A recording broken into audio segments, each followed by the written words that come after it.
Question on the left side. Davide Chinellato, NBA Italy. Festus Ezeli is listed among starters in the Jumbotron out there. Is this your choice? I told the person operating the Jumbotron to pick our starting lineup, and that's what I'm going to go with. Chris, right here. Chris Parker, Cleveland Scene. Coach, LeBron James finished second in the NBA in defensive field goal percentage, yet he was the fourth honorable mention on the defensive, all NBA defensive team. 3 parts to the question. One, I was wondering what you thought of the Sports View defensive field goal stats. 2, whether you thought maybe with the NBA defensive players, kind of like the baseball, is a little bit more reputation. And 3, where you would put him defensively this year. Well, those are all tough questions. I've never really trusted the individual shooting percentage because it's a 5-man game, and sometimes if you're guarding the ball, there's supposed to be a guy behind you helping, and if he's not there and the player scores, the stat goes against you. So those can be tricky. I don't pay any attention. I had no idea LeBron didn't make an all-defensive team. He's a tremendous defender. I didn't have a vote, for the record. He's a great, obviously great player, great defender. I'm surprised to hear he wasn't on there. Any other questions? Mark?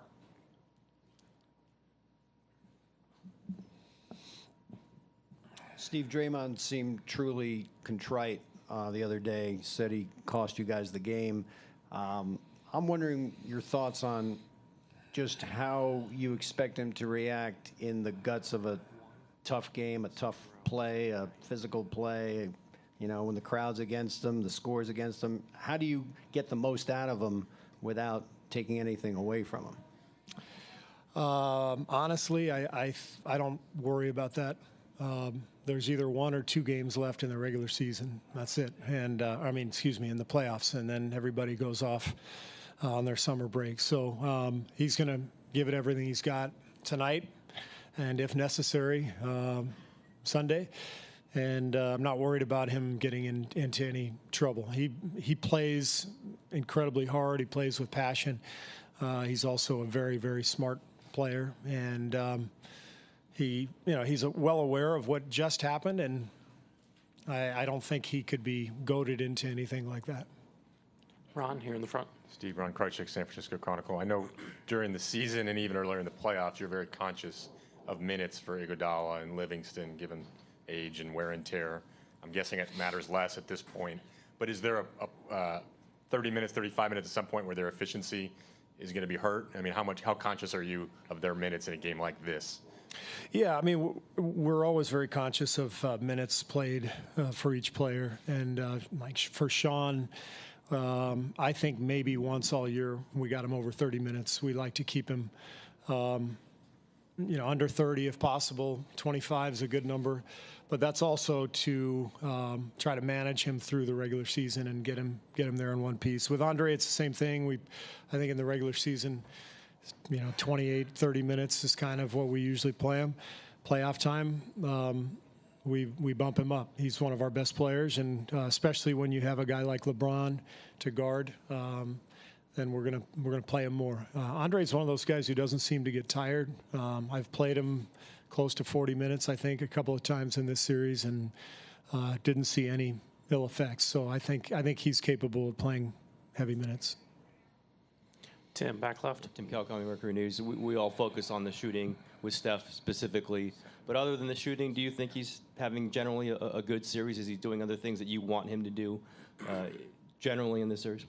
Yeah, I mean, he changes the game just by being out on the floor. So even when he's not making shots, he's drawing so much attention that there have been lots of plays during this series where 2 people jump out at him and somebody slips and gets a layup. He doesn't get an assist. He doesn't get a basket. But basically the play resulted because of his presence. So he hasn't been at his best, but he's still been great for us, and he's still doing so many things to help us win. Michael, front left. Steve, Michael Grange from Sportsnet. How have you, I mean, there's been so much time between games.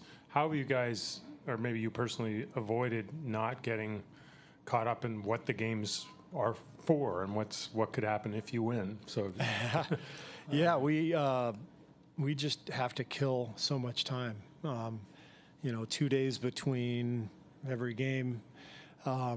So you watch a lot of film, you have a lot of meals together, talk about a lot of stuff, try to distract your mind with a book, with a movie, whatever, and then you still wait. You keep waiting, and then finally the game starts. But this is really dragged out over a long stretch. I mean, you've been through so many championships as a player, now coach, and your team has been through so many big moments. Is it almost like when you get older, you get bored with Christmas? You just sort of you don't wake up early anymore, or is it? Are you able to keep it in perspective? Yeah, I think our team has a good perspective on what this means. It's a strange balance. On one hand, it's everything that you've ever worked for. On the other, it's a basketball game. It's easier to strike that balance if you're Sean Livingston, for example. Guy suffered one of the most horrific injuries ever seen on an NBA court. The doctors talked about amputating his leg. With context like that, he's going to survive if things don't go well. On the other hand, every one of us has loved basketball since the time we were this tall, and we all want to win, and just like they do. And the beauty of competition at the highest level is brings out the best in you. There's tears, there's celebration.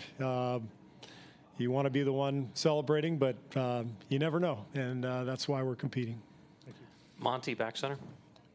Steve, Monty Poole, CSN Bay Area. Steve, I know you're not big on the fire and brimstone pregame speech or anything, but what's the overall message you want your players to hear, whether it comes from you, an assistant, or another player? What do you want your players to hear going into this game? No heroics necessary. Just be rock solid. Defend like we know we can, with a purpose, with physicality. Offensively, take care of the ball. Be sharp with your cuts, your passes. Shoot with confidence, and that's it. It's nothing more than that.